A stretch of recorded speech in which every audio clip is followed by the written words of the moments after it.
अस्सलाम वालेकुम। मेरा नाम है अदनान और मैं आप लोगों की भेजी गई हॉरर स्टोरीज को नरेट करता हूँ। अगर आप डरते हैं, आपको खौफ आता है, तो ये स्टोरीज आपके लिए बिल्कुल भी नहीं है। आप इसको बंद करें या कुछ और देख लें। और अगर आपको फिर भी ये स्टोरी सुननी है तो आयतल कुर्सी पढ़ के अपने आसपास हिसार बांध लें। और अगर आपने सारे काम घर के निपटा लिए हैं तो बेहतर ये तब ये स्टोरी सुने, क्योंकि ये स्टोरी सुनने के बाद आपका उठने को दिल नहीं करेगा, कहीं बाहर जाने को दिल नहीं करेगा। स्टोरीज इतनी खौफनाक होने वाली है। आयतल कुर्सी पढ़ ले, अपने आसपास सार बांध ले, चलते हैं अपनी स्टोरी। अस्सलाम वालेकुम अदनान भाई, मेरा नाम मुनीब है और मेरा ताल्लुक इस्लामाबाद से। ये बात अभी कुछ टाइम पहले की है, जब समर वेकेशंस थी। हमारा पूरी फैमिली का प्रोग्राम बनता है कश्मीर घूमने का। बस प्लान एग्जीक्यूट हुआ और हम लोग निकल पड़े अपने सफर पर। मेरा भाई दुबई में जॉब करता है और बस उसी का इंतजार था कि जब वो आएगा और फिर हम आगे के लिए निकलेंगे। वो जैसे ही पाकिस्तान आया, हम लोगों ने आगे का सफर शुरू किया। मेरा भाई भी इन्फ्लुएंसर है और वो एडवेंचर्स रिलेटेड वीडियोस बनाता है, तो हम अपनी गाड़ी में सफर पर रवाना हो गए। हम तकरीबन 10 बजे सफर के लिए रवाना हुए और फिर जो इस्लामाबाद से हमें बारिश मिलना शुरू हुई, पूरे रास्ते वो बारिश रुकी नहीं। चलते चलते हमने मरी क्रॉस किया, कोहाला क्रॉस किया और उसके बाद हम कश्मीर में एंटर हो गए। ये सफर जितना मैं आसानी से बता रही हूँ, इतना आसान नहीं था। गाड़ी बहुत स्लो चल रही थी बारिश के बाइस। बारिश बहुत तेज थी और सिर्फ मुजफ्फराबाद तक हमें बारिश मुसलसल तेज मिली। खैर हम कैसे तैसे मुजफ्फराबाद पहुंचे। शाम हो चुकी थी और आगे का सफर अभी काफी बाकी था।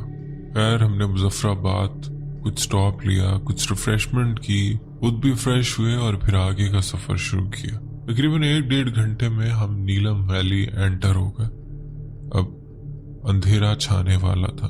मेरे भाई की आदत है, वो कोई अच्छा पॉइंट, कोई अच्छी अट्रैक्शन हो, वहां गाड़ी रुकवा कर कुछ आगे पीछे की वीडियो बना लेता है। इसी वजह से हम बहुत ज्यादा लेट होते जा रहे थे। एक तो गाड़ी की स्पीड बहुत स्लो थी बारिश के बाइस, और ऊपर से मेरा भाई भी। जब उसे कहा जाता है कि लेट हो रहे हैं तो कहता है एंजॉय करने आए हैं तो रुक रुक के चलेंगे, कौन सा हमें जल्दी है, हमने जाके भी एंजॉय तो करना है। अब चूंकि आपको मालूम है कश्मीर में एंटर होते ही हर तरफ पहाड़, सब्जा, ग्रीनरी और ऐसे ऐसी अट्रैक्शंस के कोई भी ऐसा पॉइंट आए तो खुद भी रुकने का दिल चाहे।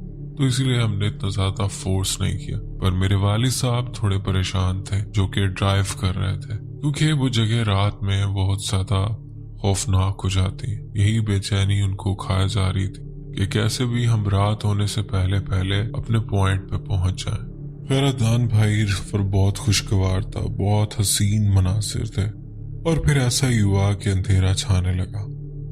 अब जैसे कि मुजफ्फराबाद तक तो हमें ट्रैफिक मिली, लेकिन उसके बाद हमें इतनी खास ट्रैफिक नहीं मिली। कभी कोई गाड़ी हमें क्रॉस करती तो करती, अदरवाइज उस रोड पर सिर्फ हमारी गाड़ी थी और चले जा रहे थे। काफी सफर तय कर लेने के बाद हम शादरा पहुंच गए। अब अदनान भाई, शादरा से केल एक ऐसा खौफनाक सफर है जिसके बारे में जितना कहा जाए उतना कम। और अगर खास तौर पर रात में अगर वो सफर किया जाए तो इंतहाई खौफनाक। अगर वो लोग जिन्होंने वो सफर किया है तो कमेंट में लाजमी बताइएगा क्या मैं सच कह रही हूँ। आप लोगों को सजेशन है कि कभी भी जिंदगी में अगर आप लोग रात में वो सफर करने की मजबूरी बन जाए तब भी वो सफर मत करें, क्योंकि रात में वो बहुत ज्यादा ड्राउन हो जाता है। अगर आप ऐसी बातों में इंटरेस्ट नहीं रखते, आप इन चीजों का जिक्र नहीं करते, आपको इन चीजों में कोई इंटरेस्ट नहीं है और ना ही इन चीजों से डर लगता है, तब भी आपके दिल पे खौफ तारी होने लगेगा। अदनान भी राइट साइड पे एक दरिया चल रहा है और लेफ्ट साइड पे पहाड़ है और दोनों तरफ पाइन ट्रीज, घने पाइन ट्रीज, इतने खौफनाक कि रात को एक अजीब ही मंजर पैदा करे। अब हमारी गाड़ी चलती जा रही थी। थोड़ी देर में खूब अंधेरा होने लगा। गाड़ी के पीछे की साइड देखें तो अपनी गाड़ी की बैक लाइट में रेड जितनी लाइट थी उसमें जो दिख रहा है वो दिख रहा है, और जो हेडलाइट में जो दिखाई दे रहा है वो दे रहा है।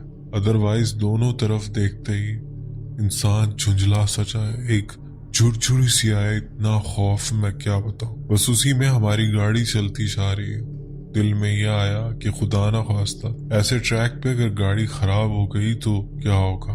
बस अदनान भाई, कभी कभी इंसान कुछ सोचता है और ऐसा बुरा होने वाला होता है। शायद ये इंसान के दिमाग में पहले ही आ जाता, वही शायद हमारे साथ होने वाला था। गाड़ी चले जा रही थी और बस मैं क्या बताऊं, चलते चलते एकदम से रोड पे बाबा ने ब्रेक मार दी। देखा तो सामने एक बहुत बड़ा दरख्त उस रोड पे गिरा हुआ था। शायद इतनी बारिश हुई थी कि लैंडस्लाइडिंग हो गई और उसी में वो पूरा दरख्त उस मेन रोड पर गिर गया।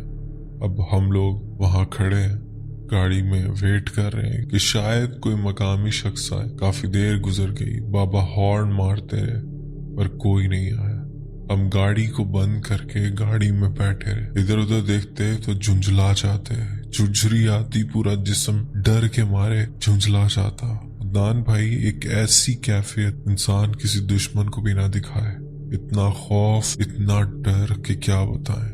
हम एक दूसरे की शक्लें देख रहे हैं, एक दूसरे से कोई बात नहीं कर रहे। डर सभी गए थे, सब जानते थे ये बात। पूरी फैमिली एक दूसरे से डिस्कस नहीं कर रही, चुप करके दम साधे गाड़ी में बैठे हुए। दान भी राइट साइड पे दरिया है, लेकिन अंधेरे में वो दिख नहीं रहा। उसके पानी का एक शोर है जो रात में एक अजीब स्पूकी और खौफनाक मंजर फील कराता है। कुछ चीजें इंसान स्टोरी में सुनाते हुए शायद बयान ना कर पाए, लेकिन उसको रियलिटी में जब इंसान फील करता है तो इंसान के रोंगटे खड़े हो जाते हैं। और वही शायद हमारे पे कैफियत थी।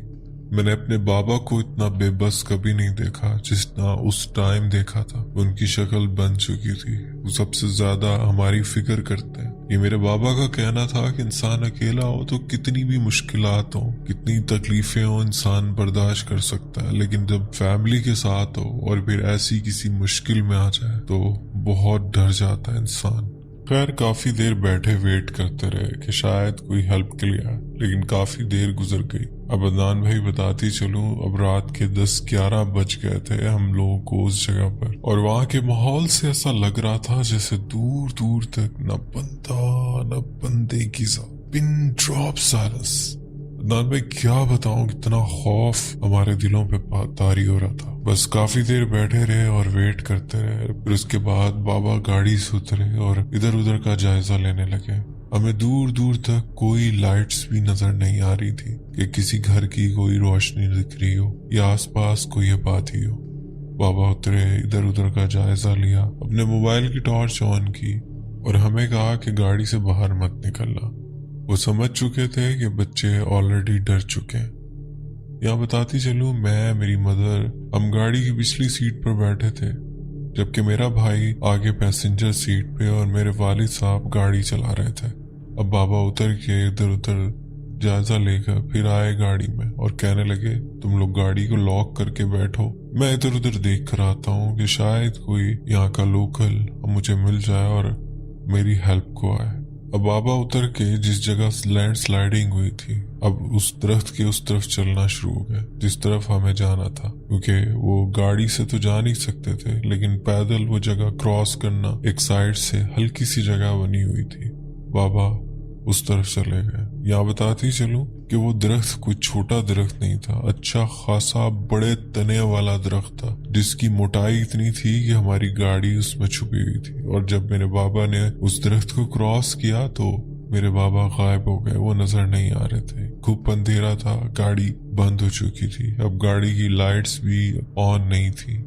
केबिन की लाइट एक ऑन रखी हुई थी, लेकिन मामा ने कहा कि इसको भी ऑफ कर लो। मेरी मामा माशाल्लाह बड़ा जिक्र अस्कार करती रहती है। 5 वक्त की नमाज और जिक्र अस्कार हर वक्त उनकी जुबान पर होता है, इवन दो कि वो हमें गाड़ी में गाने तक नहीं लगाने देती।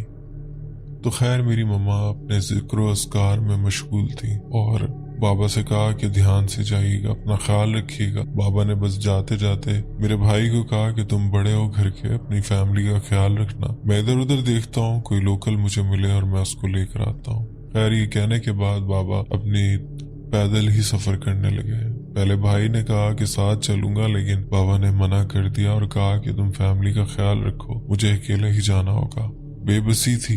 अब कुछ लोग कहेंगे कि हमें वापसी का सफर कर लेना चाहिए था। यहाँ बताती चलूं कि हम इतना ज्यादा सफर करके आ चुके थे कि कि वापसी का सफर हमें बहुत लंबा पड़ना था। और यहाँ एक और बात बताती चलूं कि शादरा पे हमने ऐसे ही चाय का एक स्टॉप लिया था और बाबा ने सिर्फ ऐसे ही वहाँ के वेट्रेस से पूछ लिया कि सामने कुछ 2-3 होटल्स थे कि क्या हमें वहाँ पर कोई स्टे मिल सकता है, लेकिन वो होटल्स फुल थे। बाबा ने कहा कि अब वहीं चल के आराम करेंगे।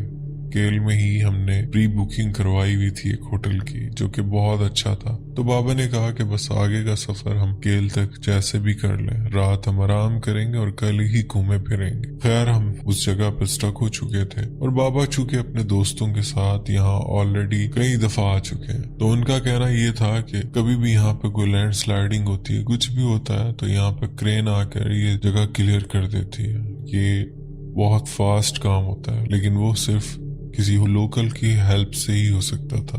बाबा का कहना यह था कि अगर कुछ लोकल लोग मेरे साथ मिलके इसको धक्का दें तो ये